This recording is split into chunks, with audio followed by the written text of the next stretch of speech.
오늘 제목이요, 그대는 누구인가. 오늘 본문 요한복음 4장은 우리가 이미 다 알고 있는 말씀입니다. 예수님과 사마리아 여인의 대화의 장면들이지요. 아주 자주 듣는 설교 중에 하나입니다. 저도 신앙생활 수십 년 했습니다. 하면서 이 본문의 주제의 설교를 여러 번 들어봤고, 또 이 본문으로 저도 여러 번 설교해봤습니다. 그런데 또 설교를 준비하고 묵상하면 할수록 생각할 것이 많다, 이런 생각을 제가 하게 됩니다. 특별히 질문이 많아요. 이 본문을 읽을 때마다 요한복음 4장 전체를 읽었어야 되는데 그러기에는 너무 우리가 좀 부담스럽고 그래가지고 19절 20절만 읽었는데 내용도 우리가 다 알아요. 그래서 제가 19절 20절만 읽은 것입니다. 이 본문을 묵상하고 또 생각하면 질문이 많아요. 왜지? 이런 질문들이 많습니다. 질문들이 생각납니다. 첫 번째 질문이 뭐냐면, 이 사마리아 여자가 누구일까? 저는 이게 오랫동안 궁금했습니다. 이 사마리아 여자가 누구지? 첫 번째, 제가 들었던 설교, 또 제가 생각했던 내용 중에 하나가 뭐냐면, 첫 번째, 행실이 부정한 여자다. 근거가 뭡니까? 남편이 5이나 있었어. 그리고 지금 살고 있는 남편도 남편이 아닌 거야. 그러니까는 우리가 자주 들었던 설교 중에 하나가, 이 여인은 누군가 행실이 부정한 여자일 거다. 그래서 어떤 목사님은 과감하게 외춘부였을지 모른다, 이렇게 말하는 목사님도 있었어요. 또 어떤 목사님은 아마 그 당시에 그 신전에서 일하는 그런 여인이었을 것이다, 이렇게 말하는 사람도 있습니다. 다 일리가 있어요. 아무도 모릅니다. 이 여인이 누구인지 예수님만 알아요. 근데 저도 그런 생각들 하는 거예요. 진짜 이 여인이 누굴까? 행실이 부정한 여잔가? 이런 질문 하게 됩니다. 두 번째 질문이 뭐냐면, 왜 한낮에 정오라고 말합니다. 아마 우리나라 시간으로 말하면 12시 정도 되겠죠? 물을 기르러 우물가에 갔을까? 이게 또 궁금합니다. 이게 질문이 되는 거예요. 왜 이 여인이 한낮에 갔지? 과거 설교를 제가 기억해 보니까 어떤 목사님이, 이 여인이 행실이 부정한 여자잖아요. 그러니까 사람들의 시선을 피해서 아무도 오지 않는 정오에 혼자 물을 기르러 그 우물가에 왔을 거다, 이렇게 말하는 목사님이 계셨습니다. 일리가 있어요. 오늘날로 말하면 이 여인은 관계에 문제가 있는 여인이죠. 그래서 젊은 사람들 표현으로 얘기하면 왕따. 그래서 혼자 쓸쓸히 관계에 문제가 있는 여자고, 그러니까 사람들 시선을 피해서 12시에 한낮에 물을 기르러 왔을 거다. 그것도 일리가 있어요. 전혀 근거 없는 얘기가 아닙니다. 그래서 그 생각도 제가 오랫동안 했습니다. 그러면서 이 여자가 누구인가 더 궁금한 거예요. 세 번째 질문이 뭐냐면, 왜 예수께서 이 시간에 이곳을 지나가시다가 그 우물에서 쉬었을까? 여러분, 안 궁금하세요? 저 엄청 궁금합니다. 왜 예수님이 이 시간에 그 우물에서 쉬었어? 여러분, 유대인들의 역사와 종교와 정치를 우리가 조금 알잖아요. 절대로 유대인들은요, 갈릴리에서 예루살렘으로 갈 때 어떻게 갑니까? 사마리아를 지나가지 않는 거 우리가 알잖아요. 다 비켜갑니다. 왜냐하면 유대인들은 사마리아인들을 부정하게 봅니다. 왜냐하면 혼혈이라고 생각해요. 그래서 상종치 않아요. 어떤 유대인들은 개 취급을 한다, 이렇게 표현해요. 이방인 취급을 하고 개 취급을, 혼혈이거든. 이거 역사적으로 올라가면 아수르 침략과 연결이 됩니다. 그러니까 유대인들은 사마리아인들을 상종하지 않아요. 그래서 절대로 예수님이 갈릴리에서 예루살렘으로 갈 때 사마리아를 통과하지 않고 비켜가거든요. 근데 예수님이 굳이 뭔가 목적을 갖고, 의도를 가지고, 계획을 가지고 이 지나가다가 목적과 의도를 가지고 그 우물에서 이 여인을 혹시 기다린 거 아닌가? 왜냐하면 예수님이 하나님이시니까. 그런 생각이 들어요. 그러면서 왜 예수님께서 여기 이 시간에 지나가시다가 그 자리에서 쉬셨을까? 우연일까? 근데 제가 한 가지 제 경험상으로는요, 그리스도인의 삶에 우연 없습니다. 그리스도인의 삶에 절대로 우연히 일어나는 일 없어요. 하나님의 섭리, 계획, 하나님의 필연, 이것을 예정이라고 말할 수 있습니다.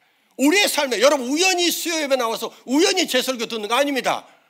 제가 항상 생각해요. 내가 정해진 순서에 의해서 설교하고 그래서 여러분 우연히 내 설교를 오늘 듣는 거예요. 그러면은요 제가 굉장히 마음이 어려워집니다. 왜냐하면 최선을 다해서 설교를 안 하고 싶어져요. 우연히 듣는데, 우연히 내가 와서 전하는데, 근데 이것이 하나님의 계획이고 하나님의 섭리고 이 본문을 여러분이 들어야 할 이유가 명확하게 있다고 생각해 보세요. 그걸 준비하는 목사라고 생각해 보십시오. 이거 완전히 달라집니다. 우연이 아니고 하나님의 계획과 섭리와 필연이라면 정말 열심히 설교를 준비해야 될 필요가 있지 않겠나. 저는 항상 그렇게 생각하고 설교를 준비하거든요. 왜냐하면 제가 경험상 그리스도인의 인생에 우연 없기 때문에 그렇다는 것입니다. 필연, 하나님의 계획만 있습니다.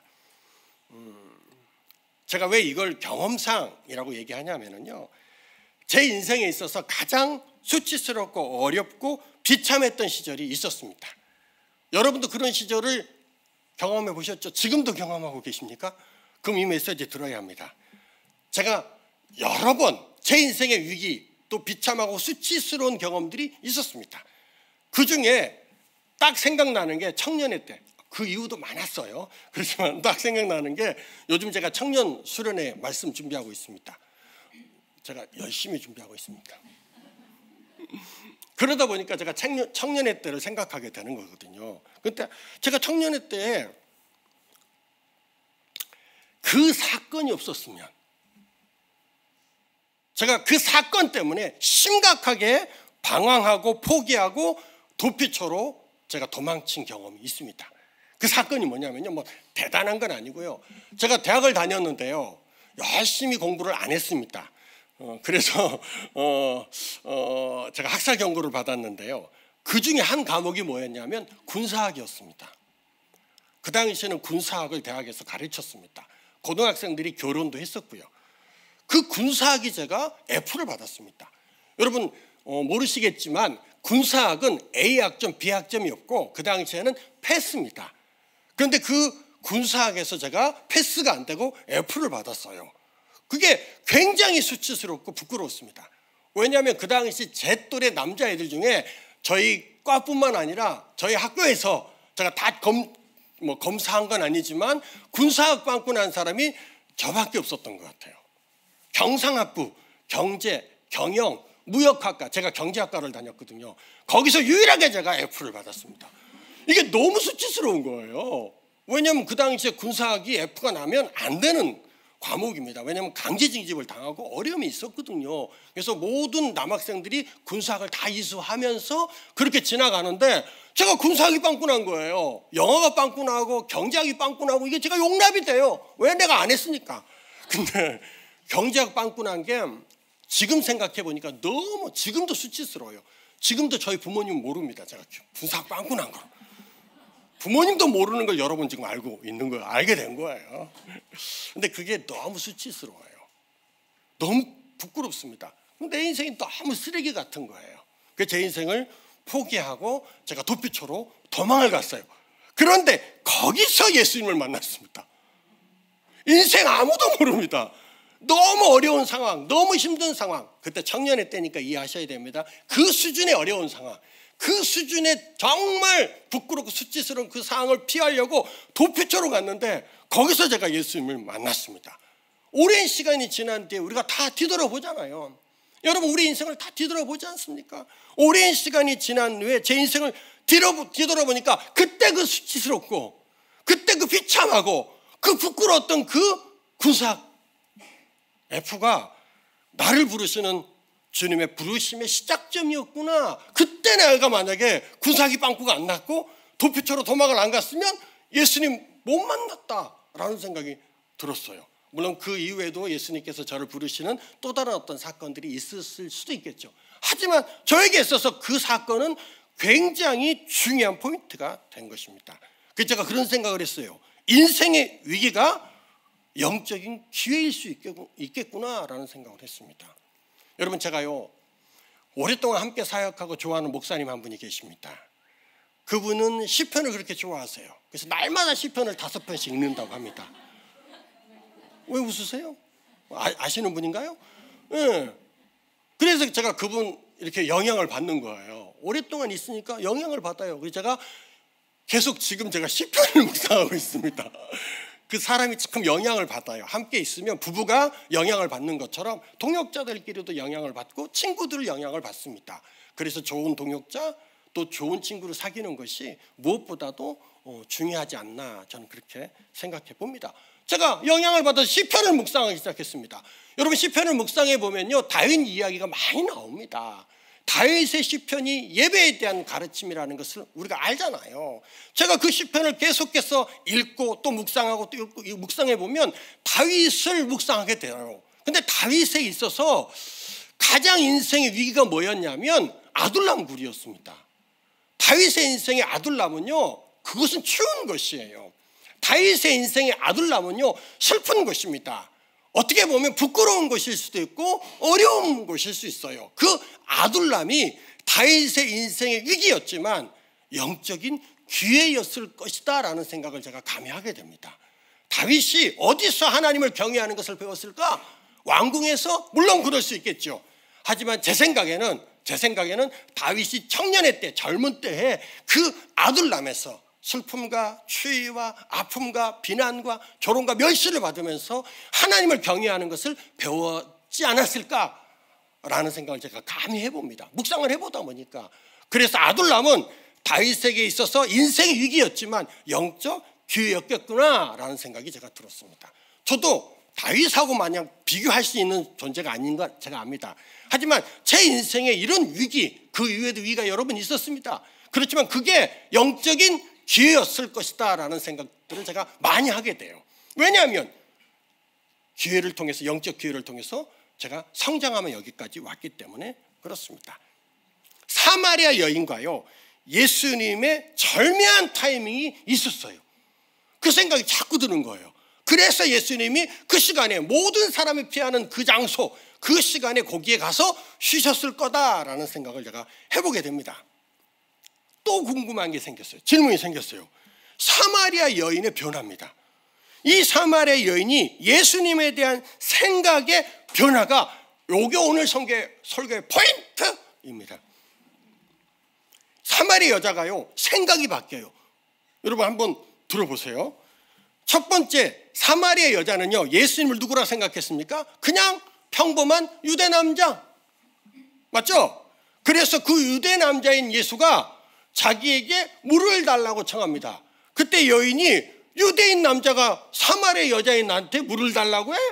이게 굉장히 당황스럽고 황당한 사건입니다. 그래서 당신이 유대인인데 왜 나 같은 사마리아 여자에게 물을 달라고 말을 겁니까? 왜냐하면 상종하지 않는데 말을 건 거예요. 그래서 이 사마리아 여자의 첫 번째 생각은요 이 남자는 유대 남자라고 생각했습니다. 그런데 이 생각이 어떻게 바뀝니까? 선지자, 오늘 본문에 읽은 것처럼 선지자입니다 라고 바뀝니다. 왜 바뀝니까? 남편 이야기. 예수님 칼 같아요. 남편 이야기입니다. 왜? 예수님이 여인의 가장 필요를 아셔. 이 사마리아 여인의 중심을 아십니다. 예수님이. 이 여인의 제가 이렇게 표현해 봤어요. 아킬레스건이 남편이야. 여러분 두려워 떨지 마세요. 여러분의 아킬레스건을 주님이 아세요.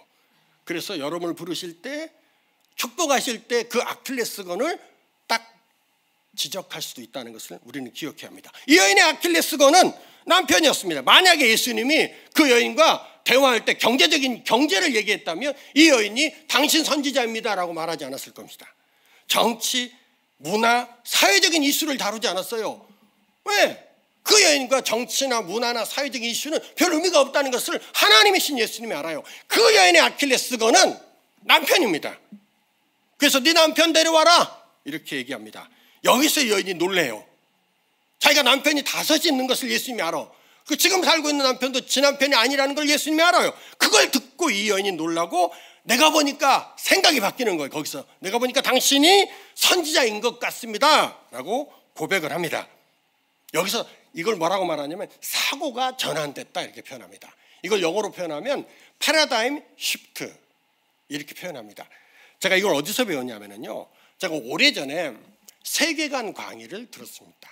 세계관 강의를 듣는데 외국에서 오신 목사님이 패러다임 시프트, 사고의 전환을 이렇게 예를 들어서 설명해 줬어요. 그 기억이 아직도 납니다. 어떻게 이분이 설명했냐면, 그분이 설명한 걸 제가 여러분에게 다시 설명하는 겁니다. 이런 예를 들어줬습니다. 주인공이, 어떤 한 사람이, 본인이라고 말하진 않았어요. 주인공이 일요일 오전에 지하철을 탔어요. 한국이 아니라 아마 외국이었을 겁니다.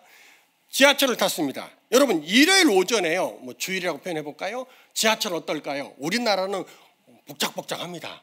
하지만 그 나라는요, 그분이 살았던 그 나라는 한가하고 조용했던 것 같습니다. 여러분, 일요일 오전에 지하철을 탔어요. 사람들이 다 쉬는 날이니까 지하철이 한가하고 조용했겠죠.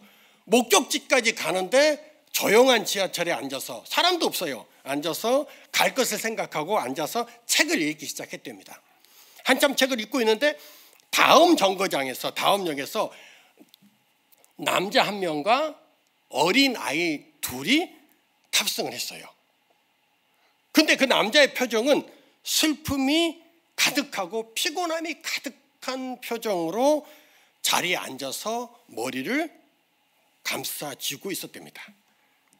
근데 문제는 뭐냐면, 그때부터 함께 데리고 온 어린아이, 아마 초등학교 가기 전에 어린아이였을 겁니다. 이 6살 남자아이들 둘, 6살, 7살 된 남자아이 둘이 지하철을 휘젓고 다니기 시작하는 거예요. 그런데 문제는 뭐냐면, 아빠인 듯한 이 남자가 아무 일도 하지 않고 고개를 숙이고 얼굴을 숙이고 있었답니다. 아이들의 소란이 이제 막 심해지는 거예요. 그러니까 조용한, 일요일 오전에 지하철, 조용한 그 지하철 그 공간이 난리가 났습니다. 아이들이 막 의자에 올라가서 뛰기도 하고, 그 조용한 공간에 사람이 없으니까 거기를 달려다니면서 소리를 지르고, 남자아이들이 아마 자유롭게 그렇게 놀았던 것 같습니다. 그러자 아이들의 소란으로 모든 그 지하철의 그 평화와 조용함이 사라졌어요. 몇 명의 손님들이 아이와 그리고 아빠를 쳐다보는 거예요. 여러분, 똑같죠? 우리도 그랬을 것 같아요. 아이가 막 난리를 치는 거예요. 그리고 아빠를 쳐다봅니다. 그리고 불만이 가득했을 겁니다. 왜 아이들을 통제하지 않는 거야? 그죠? 왜 아이들을 통제하지 않는 거야? 저 아빠 왜 저래? 지금 자기 자녀들이 지하철을 뛰면서 난리를 치고 소리를 지르는데 왜 아빠가 아이들을 통제하지 않는 거야? 이건 너무나 당연한 일인데 안 하는 거예요. 그래서 거기 있는 손님들 몇 명이 아이들을 통제하지 않는 아빠에 대한 불평과 원망이 가득했다고 합니다. 결국 주인공이 한 건 합니다. 참다 이 주인공이 참을 수가 없는 거예요. 그래서 그 남자, 아빠인 듯한 남자에게 찾아갔어요. 그리고 이렇게 이제 소리친 건 아니죠. 이렇게 질문했대요. 왜 아이들을 돌보지 않는 것입니까? 지금 당신의 아이들이 이 지하철을 난리를 치며 쑥대밭을 만들고 있는데 왜 아이를 돌보지 않고 통제하지 않고 저대로 내버려둡니까? 하고 불만을 토로했다고 합니다. 이야기했다고 합니다. 그때 그 남자가 슬픔으로 가득한 눈으로 자신을 쳐다보면서 죄송합니다. 너무 죄송합니다. 그런데 오늘 지하철을 타기 전에 병원에 있는 자신의 아내가, 아이들의 엄마가 죽었다는 소식을 듣게 되었습니다. 그래서 지금 병원으로 가는 중입니다. 그리고 이렇게 말했대요. 앞으로 어떻게 이 아이들과 살아가야 할지 앞길이 막막합니다. 너무 죄송합니다. 이렇게 말했답니다. 그 순간 그 아이들을 돌보지 않는 것에 대한 불평과 불만이 가득했던 그 주인공이 마음이 바뀌는 거예요. 그 얘기를 듣자 이 주인공이 지금의 모든 상황과 사정이 바로 이해가 되더래요. 그리고 불평과 원망으로 가득했던 이 남자, 아이들을 통제하지 않은 이 남자가 이해가 된다는 거예요. 그리고 아이들을 바라보는 태도와 마음이 완전히 불평과 원망이 아니라 연민으로 달라졌다는 거예요. 자기의 생각이 완전히 바뀌었다는 것입니다. 그러면서 그분이 뭐라고 말하냐면 생각의 전환, 패러다임 시프트는 이와 같은 것입니다 라고 얘기했어요. 제가 그 얘기를 듣는데 오랫동안 그 이야기가 기억이 났습니다. 다시 본문으로 돌아옵니다. 여인의 생각이 한 번 더 변하는 거예요. 예수님과 대화하면서 여인의 생각이 한 번 더 변하는 것입니다. 그리고 선지자에서 그리스도 메시아로 전환되는 일들이 일어납니다. 그 이유가 무엇입니까? 예배에 대한 질문의 답 때문입니다. 여인은 선지자라고 생각하는 예수님께 또다시 질문해요. 뭘 질문합니까? 여기서 제가 너무 힘든 거예요. 여인에 대한 평가를 내리기가 너무 힘들어졌어요. 그냥 왕따 당하는 여인, 행실이 부정한 여인, 이렇게 생각하면 정말 편할 텐데 여기서 제가 생각이 또 어려워지는 거예요. 왜냐하면 행실이 부정하고 왕따를 당하는 여자가 선지자라고 확신이 든 예수께 뭘 물어봅니까? 예배를 물어보는 겁니다. 이거 제가 감당이 안 돼요. 어디서 예배 드려야 합니까? 예배를 묻는 것입니다. 이게 좀 이해가 되세요?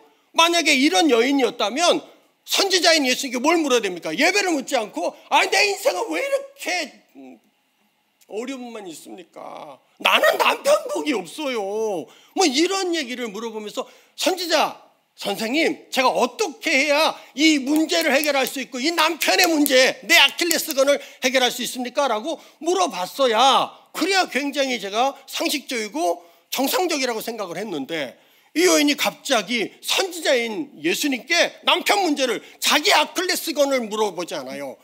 예배 어디서 드려야 합니까? 이게 저를 황당하게 하는 겁니다. 여러분, 이게 무슨 얘기냐면 유대인들은 오랫동안 하나님이 원하시는 예배, 기뻐하시는 예배는 예루살렘 성전에서 드리는 예배입니다. 이걸 제사라고 표현할 수 있겠죠.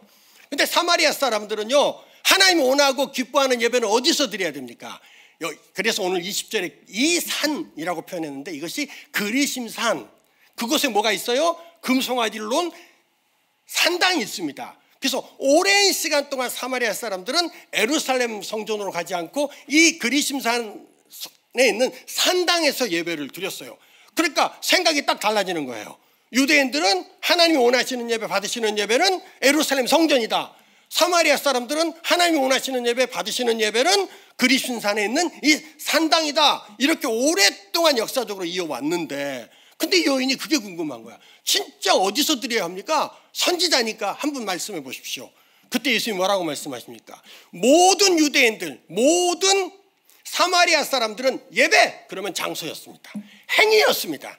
근데 예수님이 처음으로 그 장소, 그 행위를 깨는 말씀을 하세요. 하나님이 원하시는 예배, 하나님이 기뻐하시는 예배는 신령과 진정 또는 진리로 드리는 예배다라고 말씀하십니다. 기존의 생각을 깨뜨리는 말씀을 하세요. 하나님이 원하시는 예배는 장소가 아니라는 거예요. 하나님이 원하시고 기뻐하시는 예배는 행위가 아니라는 것입니다. 뭡니까? 신령과 진리의 예배라는 것입니다. 여러분, 신령이 무엇입니까? 성령 안에서. 진리가 뭡니까? 하나님의 말씀 안에서. 하나님이 원하시고 기뻐하시는 예배는 성령과 말씀의 두 기둥을 얘기하는 거예요. 예배라는 것입니다. 예배의 두 기둥이 뭡니까? 성령과 말씀이라는 것입니다. 여러분, 우리가 드리는 예배 속에서 성령은 제한하고 성령은 부정하고 말씀만 강조하면 이 예배의 결과가 끝이 뭘까요? 율법주의입니다. 반대로 우리가 드린 예배에 있어서 말씀은 제한하고 말씀 부정하고 성령만 강조합니다. 이 예배의 결과 끝은 뭘까요? 신비주의입니다. 하나님이 원하시는 예배는 율법주의도 아니고 하나님이 원하시는 예배는 신비주의도 아닌 것입니다. 하나님이 원하시는 예배는 성령과 말씀의 밸런스, 균형 있는 예배. 제가 이 얘기를 청년들과 성도들에게 여러 번 합니다. 앞으로 기회가 있으면 더 할 겁니다. 하나님이 원하시는 예배는 말씀과 성령 안에서 드려지는 예배다라고 말씀하는 거예요. 균형 있는 예배다라고 말씀하는 겁니다. 여러분, 우리가 잘 기억해야 합니다. 아무리 뛰어난 것도 치우치면 신령하지 않습니다. 영적이고 신령하고 거룩한 것은 밸런스, 균형을 갖는다는 것을 여러분 꼭 기억해야 합니다. 여러분 보세요. 세상이 많이 치우쳐 있습니다. 덩달아 교회들도 많이 치우치려고 해요. 여러분, 치우치지 말고 성령과 말씀 안에서 여러분 균형 감각을 가지셔야 합니다. 그래야 우리가 예수 믿는 기쁨도 기대도 소망도 있게 되는 것입니다. 결론입니다. 이 여인의 생각의 변화가 마을 전체에 영향력을 줍니다. 그래서 이 여자를 더 묵상할 수밖에 없어요. 여러분 제가요 그냥 읽어볼게요. 이 여인이 생각이 바뀌었어요. 그리고 마을 전체에 영향을 줍니다. 여러분 제가 39절서부터 41절까지 제가 읽어드릴게요. 여러분 그냥 들으세요. 여자의 말이 내가 행한 모든 것을 그가 내게 말하였다 증언하므로 그 동네 중에 많은 사마리아인이 예수를 믿는지라. 희한하죠? 여자가 말해서 예수를 믿는 거예요. 사마리아인들이 예수께 와서 자기들과 함께 유하시기를 청하니 거기서 이틀을 유하시며, 유대인인 예수님이 사마리아인들과 상종하지 않는데, 상종하는 수준이 아니라 이틀을 같이 동고동락했다는 것입니다. 41절 예수의 말씀으로 말미암아 믿는 자가 더욱 많아졌대요. 마지막 42절 그 여자에게 말하되, 이 사마리아 동네 사람들이 그 사마리아 여자에게 말하되, 그 여자에게 말하되 이제 우리가 믿는 것은 내 말로 인함이 아니니 이는 우리가 친히 듣고 그가 참으로 세상의 구주이신 줄 알미라 하였더라. 이 여인이요 참 놀라워요. 너무 궁금합니다. 누구니? 당신 누구야? 이 여인의 말로 마을 전체가 예수님을 믿고 변화되는 역사를 경험하게 됩니다. 여인이 영향력이 있어요. 그래서 예수께서 이 여자를 그 시간에 그곳에서 기다리지 않았을까? 왜 예수님 하나님이시니까? 라는 생각을 제가 하면서 아직 묵상 ING 진행 중에 있습니다. 나중에 더 발전되면 또 여러분에게 나눌 기회가 있으면 나누도록 하겠습니다. 구원을 위한 하나님이신 예수님의 계획이 있다. 이게 결론입니다. 우리 인생을 향한 하나님이신 예수님의 계획이 있다라는 것입니다. 여러분 그 예수님 붙드십시오. 지금의 상황, 지금의 환경, 지금의 문제가 어떠하든지, 제가 여러분 몰라요. 그렇지만 어떠하든지 여러분을 향한 하나님의 거룩한 계획이 있다. 이 사마리아 여인과 모든 사람이 멸시하는 이 사마리아 여인과 그 사마리아 마을에 주님의 계획이 있었던 것처럼 우리가 하나님의 자녀 아닙니까? 자녀를 향한 아버지의 계획이 어찌 없겠습니까? 지금 조금 어렵고 힘들고 두렵더라도 지금이 영적 기회라는 이런 생각들을 가지시고 잘 돌파하시기를 축원합니다.